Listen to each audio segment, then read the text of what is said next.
الحمد لله رب العالمين والعاقبة للمتقين والصلاة والسلام على نبي المرسلين وعلى آله الطيبين وأصحابه الطاهرين وكلهم أجمعين أما بعد فأعوذ بالله من الشيطان الرجيم بسم الله الرحمن الرحيم وقال الله عز وجل محمد رسول الله والذين معه أشداء على الكفار رحماء بينهم تراهم ركعا سجدا يبتغون فضلا من الله ورضوانا سيماهم في وجوههم من أثر السجود إلى آخر آية.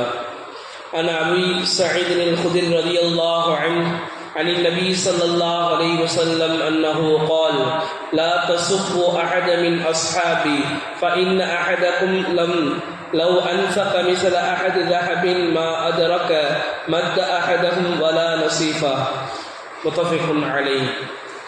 صدق الله المولانا العظيم وصدق رسوله النبي الكريم ونحن على ذلك من الشاهدين والشاكرين والحمد لله رب العالمين.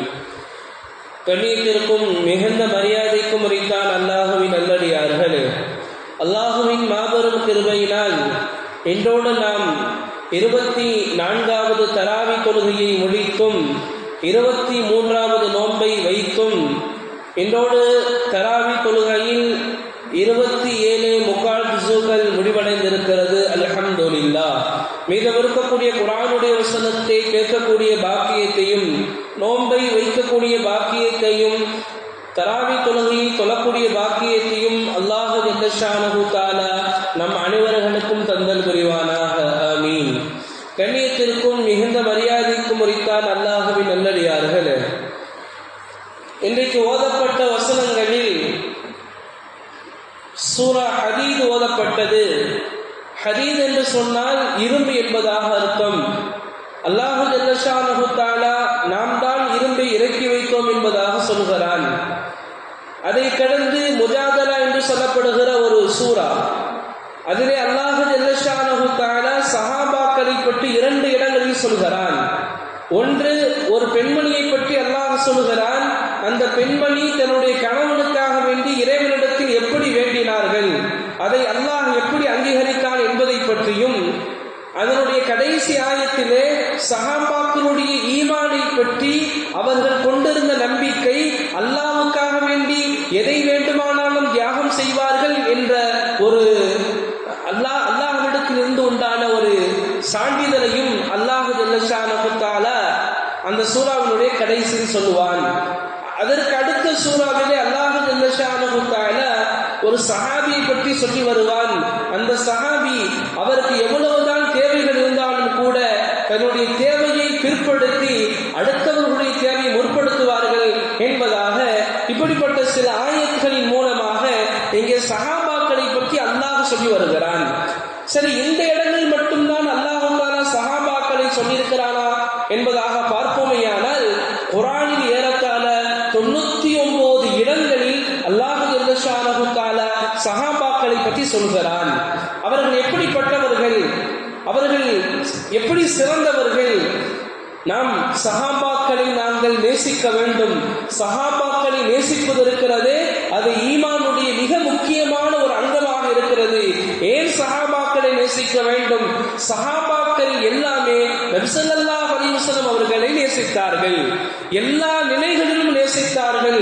போர்க்களத்திலும் நேசித்தார்கள். தன்னுடைய ஏழ்மையிலும் நபி ஸல்லல்லாஹு அலைஹி வஸல்லம் அவர்களை நேசித்தார்கள். மக்காவிலே இருக்கிற பொழுது பல சஹாபாக்கள் நபி ஸல்லல்லாஹு அலைஹி வஸல்லம் அவர்களை பாதுகாத்தார்கள். அதற்காக வேண்டி துன்பங்களை ஏற்றுக்கொண்டார்கள். மதீனாவிலே செல்கிற பொழுது ஒவ்வொரு சஹாபாக்களும் யா ரசூலல்லாஹ் நீங்கள் எங்க வீட்டுக்கு வாங்க, யா ரசூலல்லாஹ் நீங்கள் எங்களுடைய இல்லத்திற்கு வாருங்கள் என்பதாக ஒவ்வொரு சஹாபாக்களும் தன்னுடைய வீட்டுக்கு அழைத்தார்கள். அதோடு மட்டுமல்லாமல் போர்க்களத்திலே தோள் கொடுத்து சஹாபாக்கள் நின்றார்கள். நாமெல்லாம் பார்த்தோமா இல்லையா? பத்ருடைய களத்திலே சஹாபாக்களுடைய உரை, வீர உரை எப்படி இருந்தது? சொன்னார்கள் முஹாஜிர்கள், யா ரசூலல்லாஹ் நீங்கள் எங்கே சென்று சொன்னாலும், நீங்கள் எங்கே சென்று சொன்னாலும் நாங்கள் அங்கே செல்வோம். நீங்கள் கடலிலே குதிக்க சொன்னாலும் நாங்கள் குதிக்க தயாராக இருப்போம். யா ரசூலல்லாஹ், உங்களுடைய கட்டளை எதுவாக இருக்கிறதோ அதே போல நாங்கள் ஆகுவோம் என்பதாக சஹாபாக்கள் ஆரம்பத்தில் மட்டுமல்ல கடைசி காலம் வரைக்கும் சஹாபாக்கள் நபி ஸல்லல்லாஹு அலைஹி வஸல்லம் அவர்களை நேசித்தார்கள். ஹஜ்ரத் அப்துல்லாஹ் இப்னு அம்ர் இப்னு ஆஸ் ரலியல்லாஹு தஆலா அன்ஹுடைய கடைசி நிலை. அப்போ அவங்களுடைய மகன் பேசிட்டு இருக்கிறாங்க, ஏன் தந்தையே கடைசி நேரத்தில் இப்படி அழுகிறீங்க, ஏன் கவலைப்படுறீங்க, நீங்க தான் நபி ஸல்லல்லாஹு அலைஹி வஸல்லம் தோழராச்சே என்பதாக சொல்லும் பொழுது அவங்க பல விஷயங்கள் சொல்றாங்க. அதுல ஒரு விஷயம் என்னன்னு சொன்னா, ஒரு காலத்துல நான் நபி ஸல்லல்லாஹு அலைஹி வஸல்லம் அவர்களை எப்படி வெறுத்தேன் என்று சொன்னால், உலகத்திலே அவர்களை என்னை விட வேற யாராலும் வெறுக்க முடியாது, அப்படி நான் வெறுத்தேன். ஆனால் ஒரு காலம் எப்படி மாறுச்சுன்னு சொன்னா, என்னுடைய பெரிய நபி ஸல்லல்லாஹு அலைஹி வஸல்லம் அவர்களை தாண்டி யாருக்குமே இல்லை. அந்த அளவுக்கு நான் அளவு கடந்து நபி ஸல்லல்லாஹு அலைஹி வஸல்லம் அவர்களை பிரியப்பட்டேன். ஏன்? நபி ஸல்லல்லாஹு அலைஹி வஸல்லம் அவர்களை எப்படி இருப்பார்கள் என்பதாக வர்ணிக்க சொன்னால் என்னால் வர்ணிக்க முடியாது. காரணம், நான் நபி ஸல்லல்லாஹு அலைஹி வஸல்லம் அவங்களை ஏறெடுத்து பார்க்கல. என்ன காரணம்? கண்ணியத்தின் காரணத்தினால நான் இவங்களை இத்தனை வருடமா நான் வெறுத்துட்டேனே என்பதாக கண்ணியத்தின் காரணமாக நான் எப்பவுமே என்னுடைய பார்வையை கீழே தான் வைத்திருப்பேனே தவிர நபி ஸல்லல்லாஹு அலைஹி வஸல்லம் அவர்களை நான் முழுவதும் பார்க்கவில்லை. பாருங்க, சுப்ஹானல்லாஹ், சஹாபாக்கள் எப்படி அன்பு வச்சிருந்தாங்க, எப்படி நேசித்திருந்தாங்க. ஒரு கட்டத்துல ஒரு சஹாபி தூக்கு மேடையில் இருக்கிறாங்க. தூக்கு மேடையில் இருக்கும் பொழுது அந்த தூக்கு மேடையில் ஏற்றக்கூடியவன் கேட்கிறான், உன்னுடைய இடத்துல ரசூல் ஸல்லல்லாஹு அலைஹி வஸல்லம் அவர்கள் இருப்பதை நீ ஏற்றுக்கொள்வாயானால் நான் உன்னை விட்டுறேன் என்பதாக சொல்லும் பொழுது அந்த சஹாபி சொன்ன வார்த்தை, என்னுடைய ரசூல், என்னுடைய ஹபீப் அவர்களை முள் தைப்பதை கூட என்ன செய்ய முடியாது, எங்களால் தாங்கிக் கொள்ள முடியாது. இந்த தூக்கு மேடை அவர்கள் நிற்பதை நாங்கள் நினைத்து பார்ப்போமா என்பதாக சஹாபாக்கள் தன்னுடைய உயிர் போற அந்த நிலையிலும் கூட பிரிய வைத்திருந்தார்கள். சில பெண்மணிகள் வந்தாங்க, போர்க்களம் நபி ஸல்லல்லாஹு அலைஹி வஸல்லம் தயாராகி கொண்டிருந்தாங்க. தன்னுடைய குழந்தையை கொடுத்தாங்க, யா ரசூலல்லாஹ், இந்த குழந்தையை நீங்க வைத்துக் கொள்ளுங்கள்.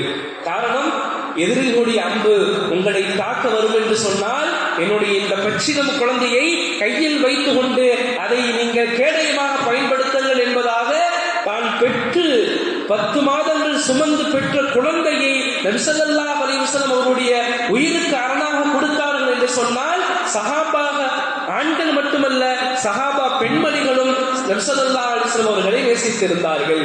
உஹதுடைய யுத்தகலம் ஒரு பெண்மணி ஓடோடி வருகிறார்கள். சொல்லப்படுகிறது, உங்களுடைய தந்தை கொல்லப்பட்டு விட்டார், ஷஹீதாக்கப்பட்டு விட்டார், பரவாயில்லை, இன்னால் இல்லா, நபி ஸல்லல்லாஹு அலைஹி வஸல்லம் எங்கே?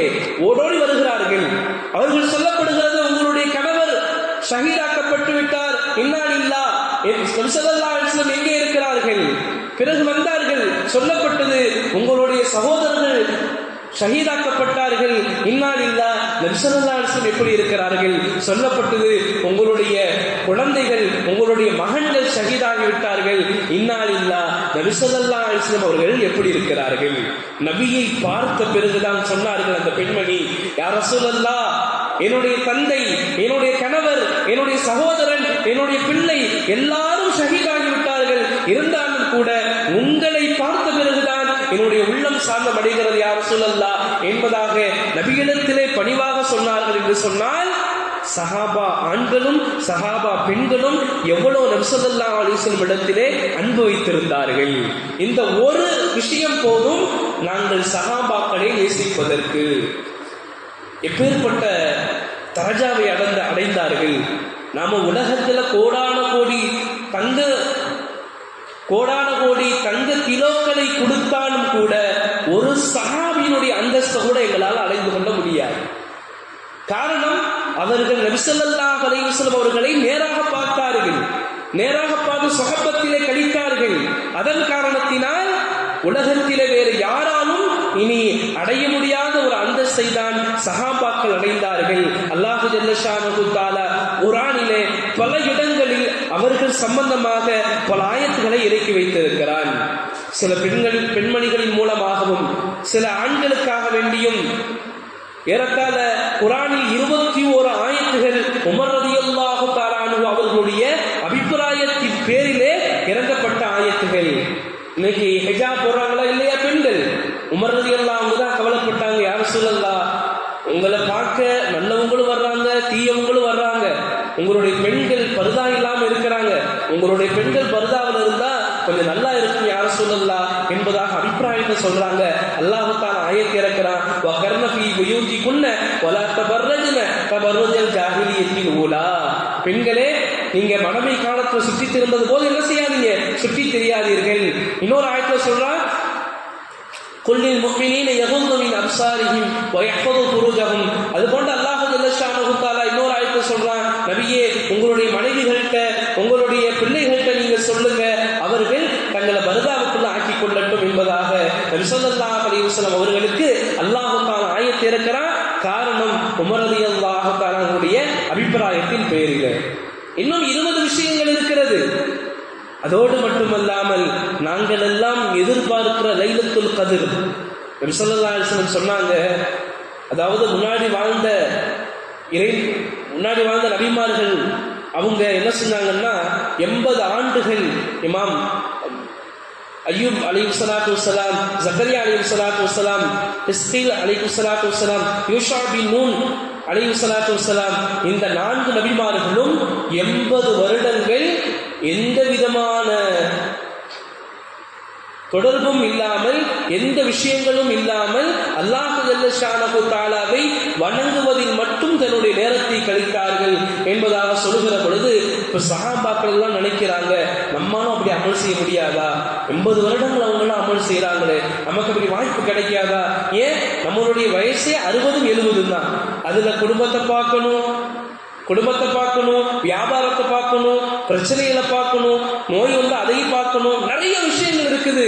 ஆனா அவங்கள மாதிரி நம்மளால வணங்க முடியலையே. உடனே அல்லாஹ்வுடைய புறத்திலிருந்து மலக்குகள் இறங்குறாங்க, ஜிப்ரீல் அலைஹிஸ்ஸலாத்து வஸ்ஸலாம் அவங்க இறங்குறாங்க, யா ரசூலல்லாஹ், உங்களுடைய தோழர்கள் எல்லாம் மனசுல கஷ்டப்பட்டாங்க, நமக்கும் அந்த மாதிரி அமல் கிடைச்சா நல்லா இருக்குமே. இப்ப அல்லாஹ் ஜல்ல ஷானஹு தஆலா உங்களுடைய சமுதாயத்துல லைலத்துல் கத்ர் இரவு என்று சொல்லப்படுகிற ஒரு இரவை உங்களுக்கு தருகிறான். எந்த மனிதன் அதில் நின்று வணங்குகிறானோ அவனுக்கு 84 வருடங்கள் அமல் செய்த நன்மை ஒரு இரவில் அல்லாஹ் கொடுக்கிறான் என்பதாக அல்லாஹ் புறத்திலிருந்து நபி ஸல்லல்லாஹு அலைஹி வஸல்லம் அவர்களுக்கு வஹி இறங்குகிறது. என்ன காரணம்? சஹாபாக்களுடைய கஷ்டத்தை அல்லாஹ் பார்க்கிறான், புரிந்து கொள்கிறான், இவர்கள் கஷ்டப்படுகிறார்கள், கஷ்டத்தை நீக்கி வைக்கிறான். இதுதான் சஹாபாக்கள். அதற்குத்தான் நாங்கள் அவர்களை பிரியப்பட வேண்டும். எந்த மனிதனாவது சஹாபாக்களை குறை கண்ணோடு பார்த்தாலும் கூட, குறைவாக பேசினாலும் கூட, இமாம் அஹ்மது இப்னு ஹம்பல் ரஹ்மத்துல்லாஹி அலைஹி அவர்கள் சொன்னார்கள், அவர்களுடைய ஈமான் இருக்கிறதே அது பரிசோதனைக்கு உட்பட்ட ஈமான் என்பதாக அஹ்மது இப்னு ஹம்பல் ரஹ்மத்துல்லாஹி அலைஹி அவர்கள் சொல்லி காட்டியிருக்கிறார்கள். அப்போ சஹாபாக்களுடைய தரம் என்பது அது உயர்ந்த தரம். நபி ஸல்லல்லாஹு அலைஹி வஸல்லம் அவர்கள் சொல்கிறார்கள், சொன்னாங்க நபி ஸல்லல்லாஹு அலைஹி வஸல்லம், நீங்க உஹது மலை அளவு தங்கம், அதாவது உஹது மலை ஃபுல்லா தங்கமா இருக்குது, முழுவதும் தங்கமா இருக்குது, அதை நீங்கள் தர்மம் செய்தாலும் ஒரு சஹாபி ஒரு கையளவு தர்மம் செய்கிறாரு, ஏன் அதுல பாதி தர்மம் செய்தாலும் கூட அந்த சஹாபியினுடைய தரத்தை என்ன செய்ய முடியாது, நன்மை என்ன செய்ய முடியாது, உங்களால் அடைந்து கொள்ள முடியாது. எனவே என்னுடைய தோழர்களை நீங்கள் திட்டாதீர்கள் என்பதாக நபி ஸல்லல்லாஹு அலைஹி வஸல்லம் அவர்கள் சொல்லி காட்டினார்கள். எந்த சஹாபியாக இருக்கட்டும், அவர் எப்படிப்பட்ட சஹாபியாக இருக்கட்டும், அவர் சஹாபி என்று தெரிந்தாலே எங்களுடைய உள்ளத்துக்கு என்ன சொல்லணும், அவங்கள நாங்கள் நேசிக்கணும். யாராவது ஏதாவது குறை சொன்னால் என்ன செய்யக்கூடாது, நாங்கள் குறை கண்ணோட்டத்தோடு பார்க்க கூடாது, யார் சொன்னாலும் நினைக்க கூடாது. ஏன், அல்லாஹ் ஜல்ல ஷானஹு தஆலா 4 இடங்களில் சொல்கிறான், ரலியல்லாஹு அன்ஹும் வரது அன், அவர்களை நாங்கள் நேசித்தோம், பொருந்திக் கொண்டோம், அவர்கள் என்னை பொருந்திக் கொண்டார்கள். அல்லாஹ்வே சொல்லிட்டான், அல்லாஹ்வே சர்டிபிகேட் கொடுத்துட்டான், அவங்களுக்கு வந்து சொர்க்கம் தான், அவர்கள் அல்லாஹ்வால் ஒப்புக்கொள்ளப்பட்டவர்கள் தான் என்பதாக அல்லாஹ்வே சொன்னதற்கு பிறகு நாம பேசுறதுக்கு நமக்கு என்ன லாய்க்கு இருக்கிறது? சஹாபாக்கள் எப்படி நபி ஸல்லல்லாஹு அலைஹி வஸல்லம் அவர்களுக்கு எவ்வளவு உதவி செய்தார்கள், எல்லா நிலையிலும் உதவி செய்தார்கள், எல்லா கஷ்டத்திலும் உதவி செய்தார்கள். போர்க்களத்துல சொன்னாங்களா இல்லையா, நபி ஸல்லல்லாஹு அலைஹி வஸல்லம் அவன் திட்டுறான், அபூ ஜஹல், அவன் என்ன செய்யணும், நான் கொலை செய்யணும், அவனுடைய தலை எடுக்காம நான் போக மாட்டேன் என்பதாக யார் சொன்னவங்க? யார்? 2 சிறுவர்கள்.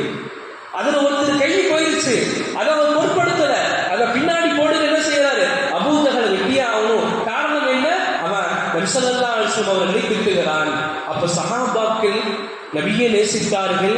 அதோடு மட்டுமல்லாமல் மிக முக்கிய காரணமாக நமக்கு வரை இந்த ஈமான் வருவதற்கு, இஸ்லாம் வருவதற்கு மிகப்பெரிய ஒரு உரமாக திகழ்ந்தவர்கள் தான் சஹாபாக்கள். நபி ஸல்லல்லாஹு அலைஹி வஸல்லம் அவர்கள் ஹஜ்ஜத்துல் விதாவிலே இருக்கிறார்கள். 1,24,000 சஹாபாக்கள் இருக்கிறார்கள். சொன்னார்கள், யார் யாரெல்லாம் இங்கு வந்தீர்களோ வராதவர்களுக்கு எட்டி வையுங்கள். ஒரே வார்த்தை தான், ஒண்ணுமே செய்யல. தன்னுடைய வாகனங்கள் எந்த திசையில் இருந்ததோ அந்த திசையில போயிட்டாங்க. சில சஹாபாக்களுடைய கபர் மட்டும்தான் மக்காவிலேயும் மதினாவிலேயும் அதை சுற்றுப்புறத்திலேயும் இருக்குது. ஆனா இந்த சஹாபாக்களுடைய கபர் எங்க போயிடுச்சு? முழு உலகத்திற்கும் போனாங்க. என்ன காரணம்? இந்த தீன் நம்மிடத்தில் வருவதற்கு, நாம் சொர்க்கம் போவதற்கு, நாம் அல்லாஹ்வை நினைத்து பார்ப்பதற்கு, நாங்கள் ரசூலுல்லாஹ்வை முஹப்பத் வைப்பதற்கு மிக முக்கிய காரணம் சஹாபாக்கள் தான். அவர்கள் தியாகம் செய்யவில்லை என்று சொன்னால் இன்றைக்கு நாங்கள் ஒரு முஸ்லீமாக இருக்க மாட்டோம். எந்த கோயில்ல மணி அடிச்சுட்டு இருப்போம் யாருக்கும் தெரியாது, எங்க எப்படி இருப்போம் யாருக்கும் தெரியாது. அப்ப சஹாபாக்கள் தியாகம் செய்தார்கள். தன்னுடைய மனைவியை விட்டார்கள், தன்னுடைய குடும்பத்தை விட்டார்கள், தன்னுடைய செல்வத்தை விட்டார்கள், தன்னுடைய உயிர் அனைத்தையும் விட்டுக் கொடுத்தார்கள். எதற்காக வேண்டி? நபி ஸல்லல்லாஹு அலைஹி வஸல்லம் சொன்ன ஒரே வார்த்தை, உங்களுக்கு எத்தி வைக்கப்பட்டதை நீங்கள் எத்தி வையுங்கள். அதன் காரணமாக நாங்கள் இந்த பள்ளியிலே உட்கார்ந்து இருக்கிறோம், நாங்கள் முஸ்லிம்களாக இருக்கிறோம். நபி ஸல்லல்லாஹு அலைஹி வஸல்லம் அவர்கள் ஒரு நாள் மக்ரிப் தொலை வைக்கிறாங்க. தொலை வச்சுட்டு வீட்டுக்கு போயிட்டாங்க, வேற ஏதோ வேலைக்கு போயிட்டாங்க. இப்போ சஹாபாக்கெல்லாம் நினைச்சாங்க, நம்ம மக்ரிப் தொழுதுட்டோம், நம்ம இஷாவை தொழுதுட்டு போயிடுவோம் நபி ஸல்லல்லாஹு அலைஹி வஸல்லம் உங்களுக்கு பின்னாடி என்பதாக உட்கார்ந்துட்டாங்க. எப்போ? மக்ரிப்லேருந்து இஷா வரைக்கும். எதுக்காக வேண்டி? நபி ஸல்லல்லாஹு அலைஹி வஸல்லம் பின்னாடி தொழுகணும். அதுக்காக வேண்டி நபி ஸல்லல்லாஹு அலைஹி வஸல்லம் இஷாவுக்கு வர்றாங்க. வந்து பார்க்குறாங்க, போன மாதிரியே போகும்போது எப்படி உட்கார்ந்து இருந்தாங்களோ சஹாபாக்கள் அப்படி உட்கார்ந்து இருக்கிறாங்க. நபி ஸல்லல்லாஹு அலைஹி வஸல்லம், ஏன் நீங்க வீட்டுக்குலாம் போகலையா? இல்லை யா ரசூலுல்லாஹ், உங்களுக்கு பின்னாடி இஷா தொழுதுட்டா நான் எங்களுடைய வீட்டுக்கு போவோம். அப்ப நபி ஸல்லல்லாஹு அலைஹி வஸல்லம் வானத்தை எட்டி பார்க்குறான். ஒரு மணி நேரம் பார்க்குறான். பார்த்துட்டு சொன்னாங்க, நட்சத்திரம் இருக்கிறதே அது வானத்திற்கு பாதுகாப்பாக இருக்கிறது. நட்சத்திரம் இருக்கிறதே அது வானத்துக்கு பாதுகாப்பாக இருக்கிறது. எப்பொழுது நட்சத்திரம் காணாமல் போகுமோ அப்பொழுது வானத்திற்கு பாதுகாப்பு இல்லை. எனவே நான் இருக்கிறேனே, நான் உங்களுக்கு பாதுகாப்பாக இருக்கிறேன். நான் எப்பொழுது மௌத்தாவேனோ உங்களுக்கு வாக்களிக்கப்பட்டது நடக்கும். உங்களை கொண்டு தீன் பாதுகாக்கப்பட்டிருக்கிறது.